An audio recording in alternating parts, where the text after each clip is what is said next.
State's injury report / out list. Let's take a look at this. Here are the names that are on the injury report for Mississippi State. Out. Quarterback Blake Shapen. No surprise there. Out. Wide receiver Creed Whittimore. Hold that one. We'll come back to it. Out. Safety Tyler Woodard. Out. Wide receiver Trent Hudson. Out. Running back Kevon Lee. Out. Defensive lineman Calvin Dinkins. Out. Cornerbacks Diego Brumfield and Travion Wright. Questionable. Defensive lineman Kedrick Bingley-Jones.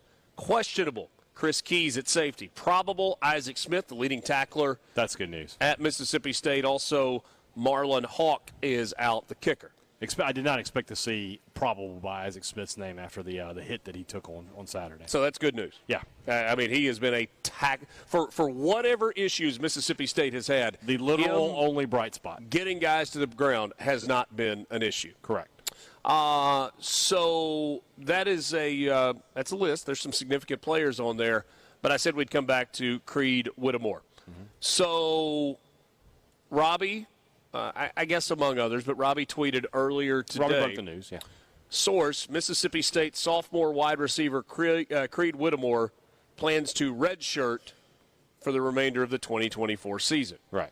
Which means Creed Whittimore is planning to transfer out at Mississippi State. Right. He's not officially, making that declaration yet, but you don't have to be a math genius to put one and one together on that one. Okay. Yes, Creed Whittimore likely has played his last down for Mississippi State. The first thing that surprised me about this, and I just on me for not realizing, but can't believe Creed Whittimore didn't redshirt last year. He barely played. He had 11 catches. How is he not redshirted already? Did he play special teams? He did, and that's where. Okay. But I mean, why? Well, that's just poor program management. It is, but you've also got to field a football team. You do, but they had enough guys to he didn't have to be on kickoff coverage. So there's that. But that being said, I can't imagine that Creed Whittimore would hold that against anybody. If he played in every game last year, even if it was just special teams, I don't think that's something where you're like, I can't believe they burned my red shirt. I can't believe it, though.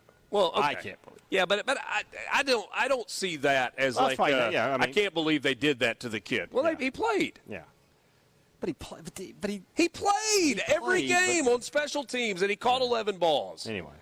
That's not somebody that played in 5 games and played 3 snaps a game for 5 games. You're right. So, that being said, just can't get on the field. And I don't know what it is. I feel like he's talented. He's got a 4 touchdown to 18 catch ratio, so that's pretty good. Yeah.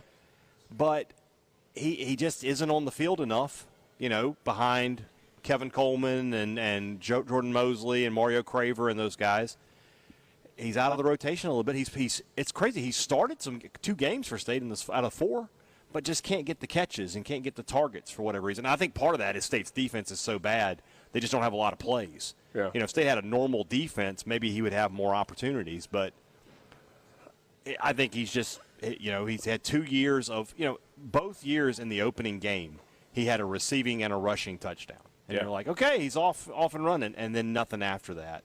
And I guess he's just ready to move on from that. So I'm sure Mississippi State will do everything they can to try to keep him, but I feel like that ship has probably sailed. Yeah, it doesn't feel like you would make this decision at this juncture in the season or in your career and then be like, but yeah, I'm going to stay put and we'll run it back next year. It's an interesting situation because what if Kevin Coleman were to get hurt against Texas? Then you have a ton of opportunities there. But Creed Whittimore is just ready to move on from Mississippi State. That's what makes you think that, he's going to transfer out because otherwise you would just stay and be like, look, I want to redshirt. Let's just not make it public, but I don't want to play anymore. Can we just, I'll come to practice. But that would lead to a million questions. Why didn't Creed Whittimore play? You're right. You'd be doing that week after week after week all season long. If there was an injury, you just plug him right in and nobody says it. But because he is a guy that Jeff Levy has spoken very positively about. I go back to our meeting leading into their spring game last year before the TV deal, and they were disappointed that Creed Whittimore was a little banged up, going through spring because they were really excited about him as part of that wide receiver group. He was one of the guys that if you wanted to guess going into the year, hey, who's nobody talking about that is an impact player, you would have put him in that category. From Gainesville, Florida, Maybe an opportunity to go back home if he wants to do that. Well, certainly there are opportunities. You would think, but I mean, there. is that coaching staff going to be in place to bring him in? Don't know. When you have those changes at coach that late in the season, it's difficult to get your transfer portal window straight sometimes. Because of his speed and the belief in his upside, he is not going to be without options in the transfer portal. I feel we'll look back in a year or so and go, man, State let him get away. Yeah. I really do feel that. Yeah, the real possibility. That, and another name on that's that list, Trent Hudson, also redshirting. He hasn't made any contribution this year, but he will also be redshirting and probably hitting the portal at the end of the season. Is he first-year guy? He is a transfer from New Mexico. So he's first year at State, but Okay. hasn't made a contribution yet.